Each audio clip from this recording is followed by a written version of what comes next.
so এতিয়া আমি MCQ কিটালে যাম কোৱেশ্চন নম্বৰ 8 হা সো তলৰ কোনটো সংখ্যা অযুগ্ম সংখ্যাৰ বৰ্গ সো কোনটো সংখ্যা অযুগ্ম সংখ্যাৰ বৰ্গ সো আমি এতিয়া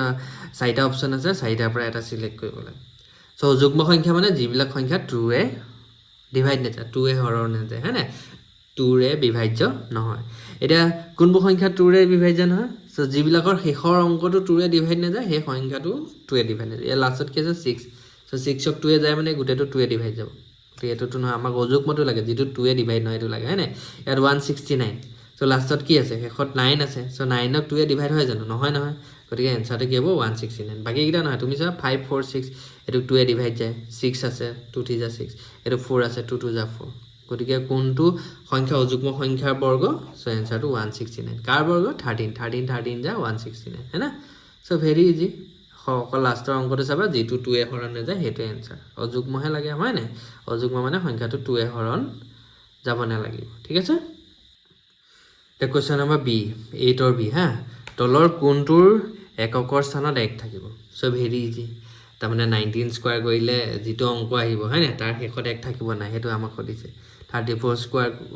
34 স্কয়াৰটোৰ শেষত মানে 34 ৰ লগত 34 মাল্টিপ্লাই কৰিলে যেটো নাম্বাৰ আহিব তাৰ শেষত 1 থাকিব না হেটো কৈছে 18 ৰ লগত 18 ইনটু কৰিলে যেটো নাম্বাৰ আহি পাম আমি তাৰ শেষত 1 থাকিব না থাকে আমি চেক কৰিব লাগে সো ভেৰি ইজি আমি প্ৰথমতে 19 এ চেক 19 ৰ শেষত কি আছে 9 আছে আমি 9 ৰ লগত যদি 9 মাল্টিপ্লাই কৰো 9 9 যা কি হ'ব 81 গতিকে 19 ৰ লগত 19 মাল্টিপ্লাই কৰিলো শেষত কি থাকিব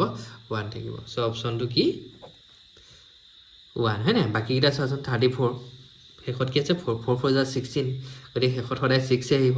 8 8 যা 64 শেষত সদায় কি আহিব 4 আহিব 0 0 যা 0 হয় না আমি কোনোবা এটা বৰ্গ সংখ্যা শেষত কি আহিব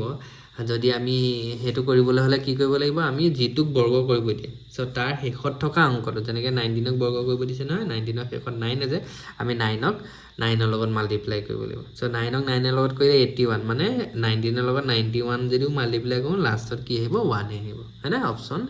এটো কাৰেক্ট হ'ব ঠিক আছে এটা কোৱেশ্চন নম্বৰ সি 18 স্কয়াৰ আৰু 19 স্কয়াৰৰ মাজত কেইটা স্বাভাৱিক সংখ্যা আছে so this is very easy এটো বহুত ইজি হয় হয়নে আমি এটা কথা মনত ৰাখিব লাগিব n স্কয়াৰ আৰু হয়নে n + 1 স্কয়াৰৰ মাজত সদায় কেটা সদায় 2 * n কি স্বাভাৱিক সংখ্যা থাকিব তাৰমানে কি তাৰমানে দুটা উচৰাচৰি আমি স্বাভাৱিক সংখ্যাৰ মাজত কেটা স্বাভাৱিক সংখ্যা দুটা যদি আমি বৰ্গ এতিয়া তোমাক যদি কোনোবাই কয় দে 3 স্কয়াৰ আৰু 4 স্কয়াৰৰ মাজত হয় না 3 স্কয়াৰ আৰু 4 স্কয়াৰৰ মাজত কেটা সংখ্যা থাকিব মাজত কেটা সংখ্যা আছে কেটা স্বাভাৱিক সংখ্যা আছে এনেকে যদি কোৱেশ্চনটো দিয়ে তে ফৰ্মুলাটো কি n স্কয়াৰ আৰু n + 1 স্কয়াৰৰ মাজত সদায় 2n টা 2 ইনটু মাল্টিপ্লাই আমি দুটা উচৰাচৰি নাম্বাৰ হ'ব লাগিব হয় না দুটা উচৰাচৰি n আৰু n ৰ পিছৰ সংখ্যাটো কি n + 1 যেনেকৈ 3 3 পিছৰ সংখ্যাটো কি 4 এটা দুটা উচৰাচৰি সংখ্যাৰ মাজত যদি হয় না হেতু বৰ্গ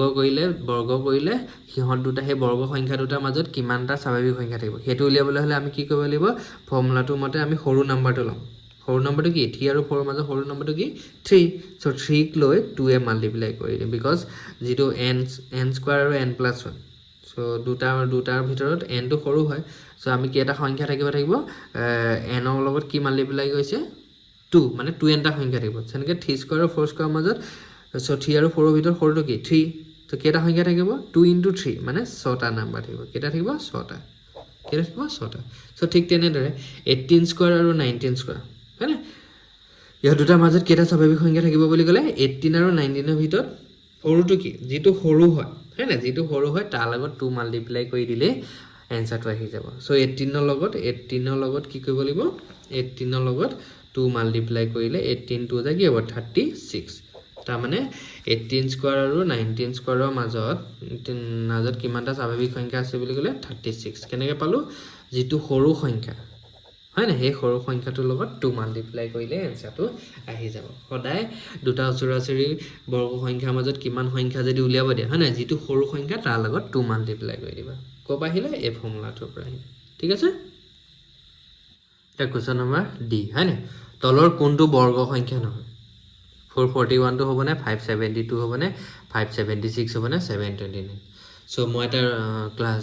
যেতিয়া আমি ৰিভিজন অন কোৱেশ্চন নম্বৰ 1 টো ডিসকাস কৰিছিলোঁ হয় না ভিডিও নম্বৰ 1 ত আছে সো আমি কি ডিসকাস কৰিছিলোঁ বৰ্গ সংখ্যা কেতিয়াও 2 দি হে হ'ব নহয় সো কোনবিলাক সংখ্যা বৰ্গ নহয় আমি চকুৱে দেখিলে কিছুমান সংখ্যা বৰ্গ হয় নে নহয় ক'ব পাৰোঁ সো কিছুমান সংখ্যা যেনে 2 হয় না যিবিলাক সংখ্যাৰ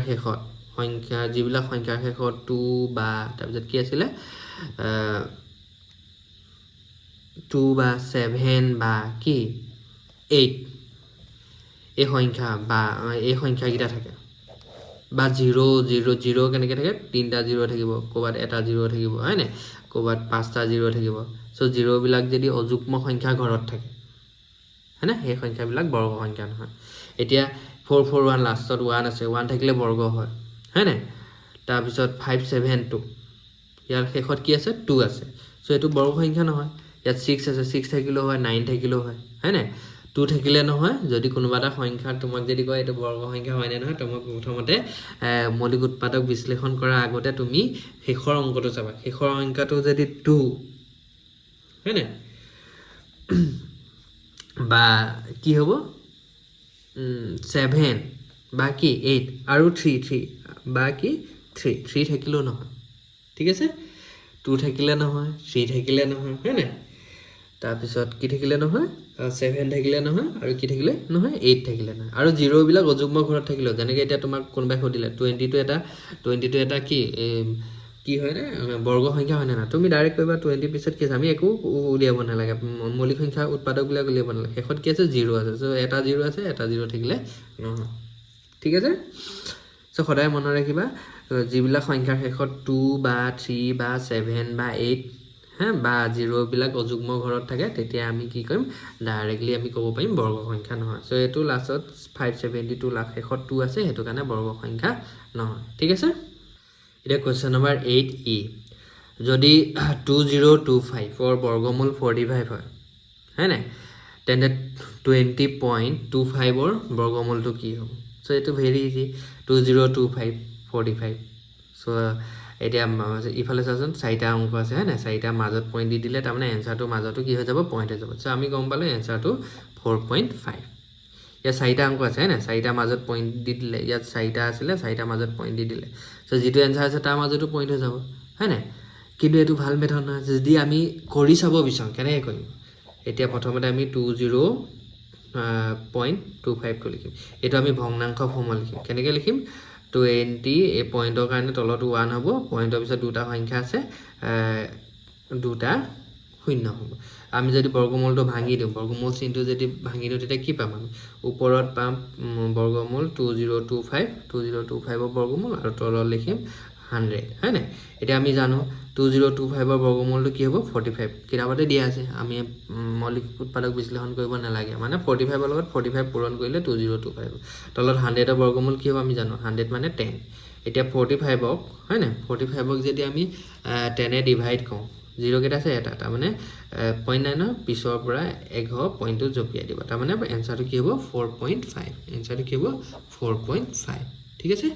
এনেকৈ কৰি চালেও হ'ব নহলে ডাইৰেক্টলি এনসাৰটো লিখিলেও হ'ব ঠিক আছে সো এনসাৰটো হ'ব কি 4.5 ঠিক আছে এনসাৰটো হ'ব 4.5 সো থ্যাংক ইউ